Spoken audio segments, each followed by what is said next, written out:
আপনার ঘরে যদি বিড়াল থাকে তাহলে কি কি লাভ হবে জানলে আপনি অবাক হয়ে যাবেন। এই বিড়াল নিয়ে অনেক কন্ট্রোভার্সি, কারণ বিড়াল দেখতে কিন্তু অনেক সুন্দর লাগে, অনেক চমৎকার লাগে। বিড়ালকে মানুষেরা অনেক ভালোবাসে, আর রাসূল করিম সাল্লাল্লাহু আলাইহি ওয়াসাল্লাম তিনি নিজেও বিড়ালকে অনেক পছন্দ করতেন, এবং যে সমস্ত প্রাণীগুলিকে হত্যা করতে রাসূল করিম সাল্লাল্লাহু আলাইহি ওয়াসাল্লাম নিষেধ করেছেন তার মধ্য থেকে অন্যতম হলো বিড়াল।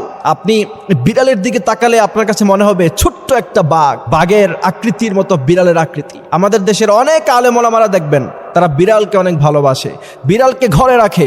যেমন গত কয়েকদিন আগে দেখলাম শেখ আহমদুল্লাহ, আপনারা নিশ্চয়ই দেখেছেন, তিনি একটি বিড়ালের সাথে ছবি পোস্ট করেছেন এবং অনেকে সেখানে কমেন্ট করতেছে দেখেছি যে আবা হুরায়রা অর্থাৎ বিড়ালের বাবা, অনেকে প্রশংসাও করেছেন। তো শেখ আহমদুল্লাহ সহ বাংলাদেশের অনেক আলেম ওলামারা তারা কিন্তু বিড়াল পালে, জানেন, বিড়ালকে অনেক পছন্দ করে। ব্যক্তিগতভাবে বিড়ালকে দেখতে আমার কাছেও ভালো লাগে। এখন আসি যে বিড়াল পাললে, বিড়াল আপনার ঘরে থাকলে কি কি লাভ হতে পারে। অনেককে বলে যে বিড়াল যদি ঘরে থাকে তাহলে কোনো অশুভ জিনিস আসতে পারে না।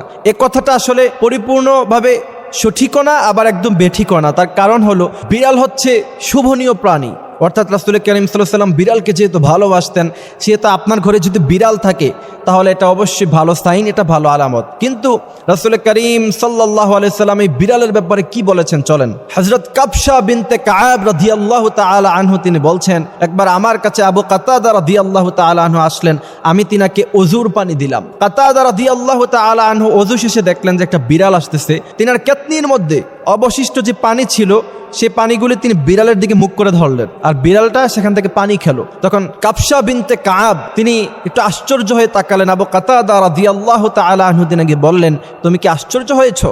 তিনি বলেছেন, জি আমি আশ্চর্য হয়েছি। আবু কাতাদা বললেন, না, রাসূল করিম সাল্লাল্লাহু আলাইহি ওয়াসাল্লামকে আমি দেখেছি তিনি বিড়ালকে পানি খাওয়াতেন। সেক্ষেত্রে বোঝা যায় রাসূল করিম সাল্লাল্লাহু আলাইহি ওয়াসাল্লাম বিড়ালকে অনেক বেশি পছন্দ করতেন। এরপরে আবু হুরায়রা রাদিয়াল্লাহু তাআলা আনহু, অসংখ্য হাদিস আছে তিনার, আপনারা নিশ্চয়ই জানেন। আবু হুরায়রা রাদিয়াল্লাহু তাআলা আনহু হাতের আস্তিনের মধ্যে তিনি বিড়াল রাখতেন। রাসূলুল্লাহ একদিন দেখে খুশি হয়ে বললেন, ইয়া আবা হুরায়রা, হে আবু হুরায়রা। আব্দুর রহমান রাদিয়াল্লাহু তাআলা আনহু মূলত তিনার নাম ছিল। তিনি মুচকি হাসলেন। এরপর থেকে তিনি মনে মনে একথা ধারণ করলেন যে আজকে থেকে আমার নাম হবে আবু হুরায়রা। সুবহানাল্লাহি ওয়া বিহামদিহি সুবহানাল্লাহিল আযীম। এখন আসেন, আপনার ঘরে যদি বিড়াল থাকে তাহলে কি কি ফায়দা হতে পারে। প্রথম নাম্বার ফায়দা, রাসূল করিম সাল্লাল্লাহু আলাইহি ওয়াসাল্লাম যেহেতু বিড়ালকে পছন্দ করতেন, বিড়াল যেহেতু একটি শুভনীয় প্রাণী, আর শুভনীয় প্রাণী যেই ঘরে থাকে সেই ঘরে অশুভনীয় জিনিস না আসাটা খুবই স্বাভাবিক। এজন্য এটা হচ্ছে এক নাম্বার ফায়দা।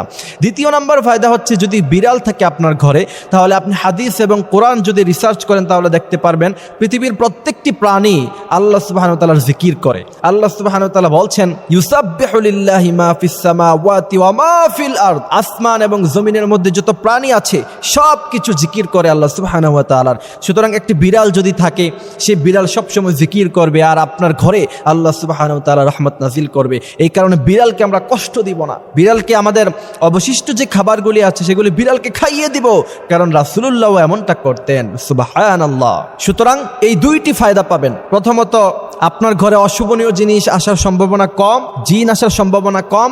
দ্বিতীয়ত, এরা যেহেতু সবসময় তাসবিহ পাঠ করে, সুতরাং আপনার ঘরে রহমত নাজিল হবে। আল্লাহ সুবহানাহু ওয়া তাআলা আমাদেরকে রাসূলুল্লাহর মতো বিড়ালকে ভালোবাসার তৌফিক দান করুক। আমিন।